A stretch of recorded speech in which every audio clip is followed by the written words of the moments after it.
Welcome back, and we're continuing the news. A 14-year-old girl is dead and her brother is in hospital battling for life following a massive fire in St. John's Gardens in Spanish Town, St. Catherine, Wednesday afternoon. The inferno destroyed a 5-bedroom house and left 13 people from 5 different families homeless. Kelisha Williams has that story. Residents moving around helplessly as fire engulfed this 5-bedroom house in St. John's Gardens, St. Catherine, Wednesday afternoon. You know, somebody out the road one time, you hear somebody shout and say, "Baggy, smoke, smoke." Trapped inside the building, 14-year-old Gabriella Wright, a student of the Jonathan Grant High School. 15 firefighters from 2 fire departments battled the inferno for hours, but it was too late for the teen. We were told the roof caved in on her, and by nightfall, only the frame of the property remained. I just a panty and I take from this some off from my stall. See there? The baby them not have no clothes, not at all. Just this alone I have. See there? So some panty.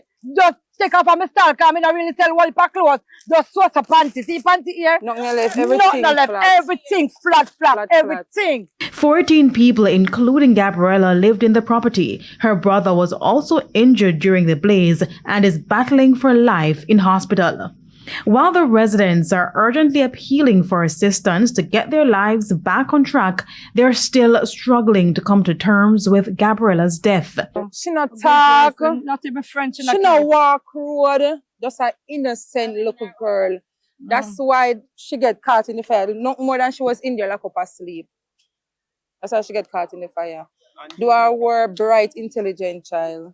By Thursday morning, the true extent of the damage was seen. Firefighters returned to the scene to continue their investigation, but the cause of the fire is still not known. Divisional Commander for St. Catherine, Superintendent Dennis Lyons, however, told us that there are several issues that made the damage worse.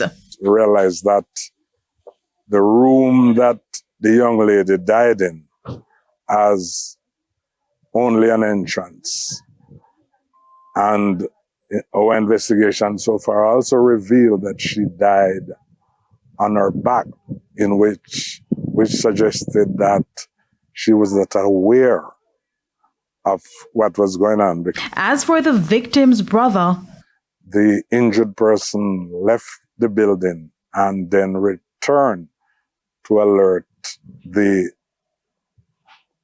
young lady inside. But that is a dangerous thing that should not happen. Once you get out of that building, and we are putting this out to the public, if you exit a burning building, do not go back. So I'm in the process right now. I'm trying to get in some food stuff and any other support I can get for them. I speak to the poor relief departments already. So after meeting finish and later on, I'll be back at the family home and then I can see what else support can be done for them. Kelisha Williams, TVJ News. In the meantime, as investigations into the fire are ongoing, concerns are being raised about building breaches at the property. The fire department said the building was initially a 3-bedroom house, but 2 rooms were added at the back with only a single entrance and exit. So if you are trapped inside, your only way out was to go through the fire. So in any case, probably she would have been burnt, whether in her room or trying to exit. Meanwhile, Chairman of the St. Catherine Municipal Corporation, Norman Scott, said he was not aware of the breaches at the property, but in offering condolences to the families, reminding residents of the ongoing building amnesty in the parish. He said residents who constructed properties without building plans can become regularized without facing any penalties. The amnesty ends on May 31. Part of the build-up to this amnesty is that we want to have a safe environment. We want to have a safe parish. And it is incumbent on the municipality to make sure that every building plan has in it the components, because the fire department have to approve all buildings